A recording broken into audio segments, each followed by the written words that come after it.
everyone. I'm Karishma Sahni, currently interning with CyberSapiens in web, API, and mobile pen testing, and I'm here to give a presentation on ransomware, the modern cyber plague. First and foremost, what is ransomware? Ransomware is a type of malicious software called malware that blocks access to your data or systems and demands a payment called a ransom to restore access or avoid data being leaked. Ransomware typically encrypts files on a computer or network so that you cannot open them without a decryption key, which is held usually by an attacker. Attackers then display a ransom note, usually demanding payment in cryptocurrency in exchange for the decryption key. The primary goal of a ransomware attack is financial extortion. Now we will discuss how ransomware evolved over time. The early experiments started in the 1980s to 2000s. The first known ransomware, the AIDS Trojan, which appeared in 1989, spread through the floppy disks using very basic encryption with payment by postal mail. Then we shifted to the modern crypto ransomware from 2010 to 2016. In the early 2010s, better public key cryptography and widespread email use enabled large scale profitable campaigns. CryptoLocker and similar families used strong encryption, spam, and botnets plus Bitcoin to demand ransoms, pushing ransomware into the mainstream.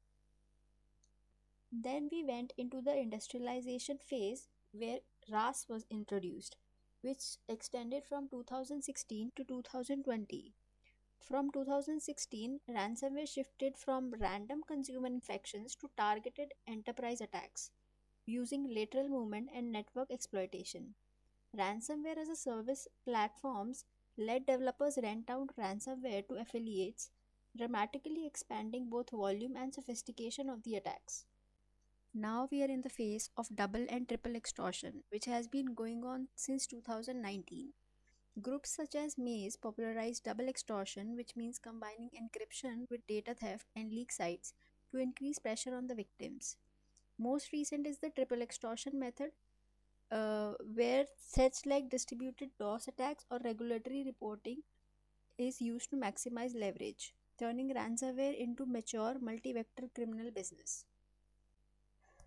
Now we will discuss why ransomware is exploding in this day and age. The first reason is strong financial incentives. Ransomware offers criminals a high return on investment. A single successful campaign can generate large payouts, often in hard to trace cryptocurrency. As more victims pay, this success attracts new threat actors and funds further development of tools, infrastructure, and exploits. Another reason is low barriers to entry. Ransomware as a service and commercial toolkits lets less skilled attackers rent ready-made malware and infrastructure, dramatically increasing the number of active operators. There is now a mature underground market with initial access brokers, exploit kits, and support services that industrialize and scale ransomware campaigns. Another reason is expanded and exposed attack surface. Rapid digitization, cloud adoption, and remote work have created more internet facing services, VPNs, and poorly managed endpoints to exploit. Many organizations still have weak patch management, misconfigurations, and security gaps from the pandemic driven shift to remote work, giving attackers abundant easy entry points. One more reason is effective extortion models. Double and triple extortion greatly increase pressure to pay, raising average ransom amounts. These tactics make each compromise more lucrative and reduce the need for repeated access, further strengthening the economic appeal of ransomware. The last reason could be anonymity and weak deterrence. Cryptocurrency and laundering tools enable attackers to receive payments with substantial anonymity and limited law enforcement reach.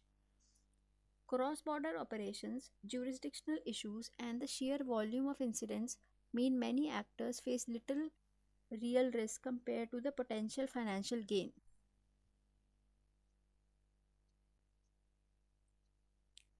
Now we will discuss a step by step of how a ransomware attack typically works. A typical ransomware attack follows a fairly consistent sequence from initial access to ransom demand. The first step is the initial access. Attackers get into a system using methods like phishing emails, malicious attachments or links, exploiting unpatched vulnerabilities, abusing exposed RDP and VPN, or using stolen credentials, and sometimes even through drive-by downloads. A loader or dropper is often used first, which pulls down the actual ransomware payload from attacker infrastructure.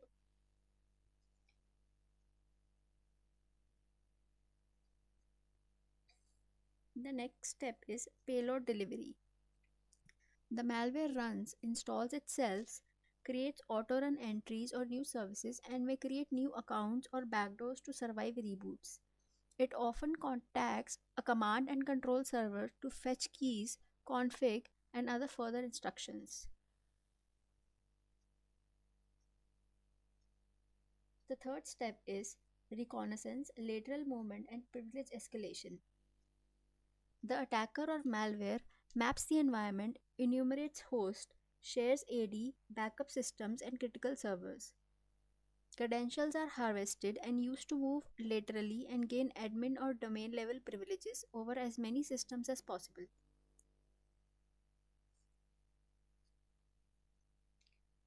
Then comes data collection, exfiltration, and attack staging.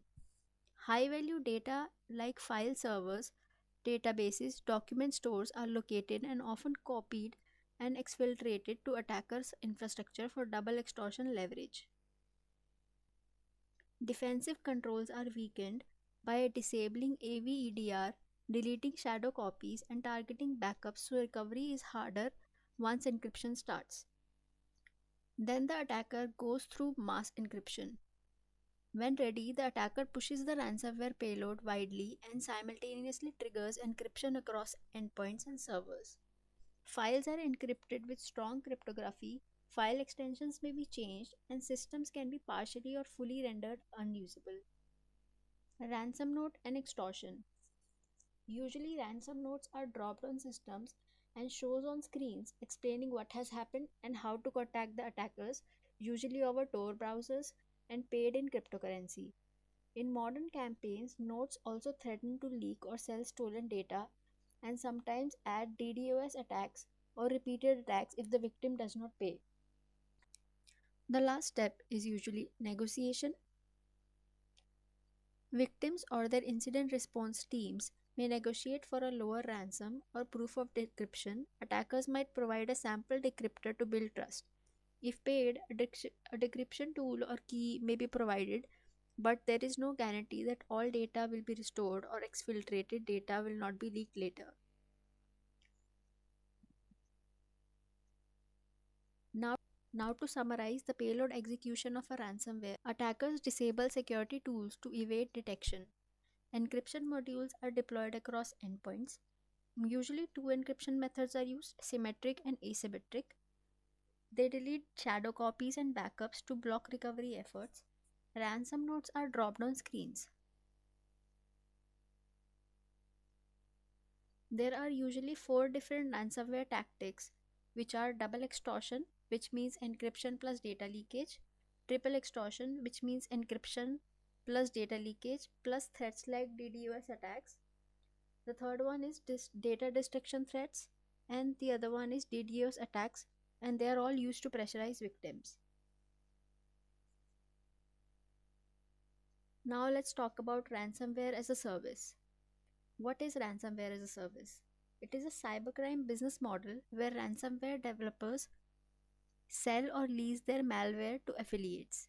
It operates like a legal SaaS company but for criminal operations. How does it work? Developers create and maintain the ransomware code. Affiliates pay to use the malware and conduct attacks. A profit sharing model with usually 20 to 40% cut to developers is followed. Includes dashboards, support, updates, and step by step attack guides. Why is it dangerous? It drastically reduces the barrier to entry so that even beginners can perform the attacks. It increases the attack frequency and scale globally. It provides professionalized ecosystem with customer support, bug fixes, feature upgrades, marketing or dark web forums.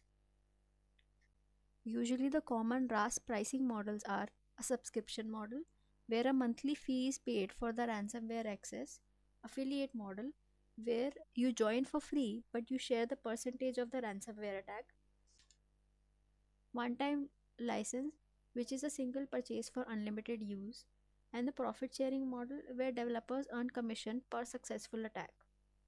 The features offered by RAS operators are pre-built malware variants, encryption dashboard and customization, Tor-based payment portals, automated victim chat systems, data leak sites for double extortions, step-by-step attack manuals for affiliates.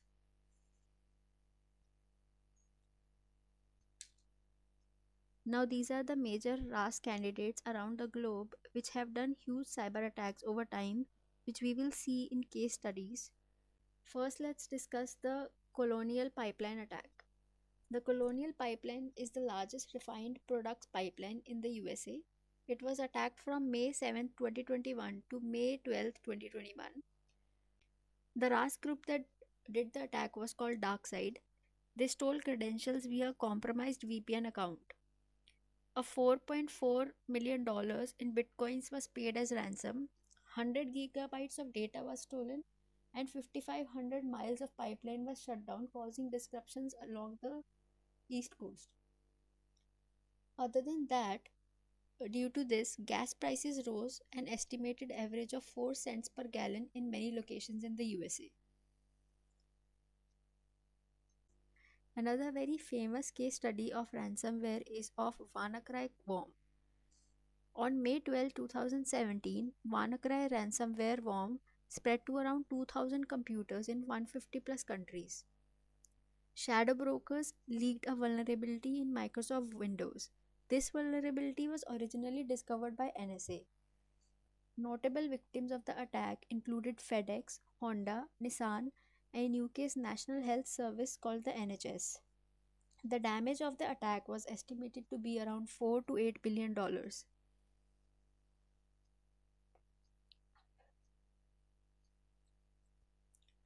Another popular ransomware attack is of JBS Foods, where reconnaissance started in February 2021.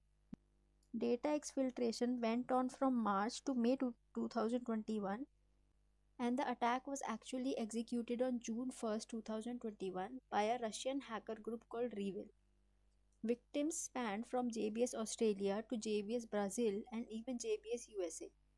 Almost 5 terabytes of data was exfiltrated and $11 million was paid in ransomware.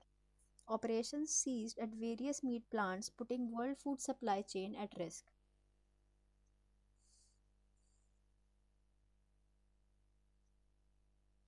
Now we will be talking about the impacts of ransomware. The first impact and the most major impact is financial losses. Ransom payments, system restoration costs, and extended business downtime can lead to massive financial damage. Even when the ransom isn't paid, the cost of halted operations, low productivity, and incident response can reach millions of dollars. Another impact is data theft and leaks. Modern ransomware uses double or triple extortion, stealing sensitive files before encryption. Attackers threaten to publish or sell this data if the ransom isn't paid, leading to confidentiality breaches, blackmail, and long term exposure risks. The other impact of ransomware is reputation damage. Customers, partners, and stakeholders lose trust when an organization suffers a ransomware breach. Public perception of weak security can damage brand value, reduce customer loyalty, and impact future business opportunities. Legal consequences like GDPR and HIPAA. Data breaches can trigger severe regulatory penalties. Under GDPR, fines can reach up to 4% of global turnover. HIPAA violations can lead to heavy financial and criminal penalties for mishandling personal health data. Operational shutdowns. Critical systems often become unavailable during and after an attack. Hospitals, factories, pipelines, and government agencies have experienced total operational paralysis, affecting public safety, supply chains, and essential services. Long recovery times, even after systems are decrypted or rebuilt, organizations face weeks or months of remediation. Removing backdoors, rebuilding servers, restoring data, and strengthening security. Full recovery can take 3 to 12 months depending on the scale of the compromise.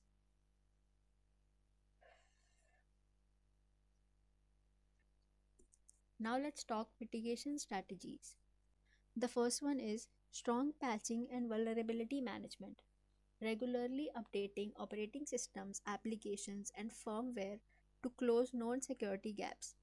Many ransomware attacks exploit unpatched vulnerabilities, for example, Eternal Blue. A strong patching program dramatically reduces the attack surface. The other one is email security filters. Now, we all know that social engineering is one of the most common techniques used in an attack, and a lot of the social engineering attacks are done through emails. Implementing advanced spam filters, phishing protection, and attachment scanning can help reduce these attacks.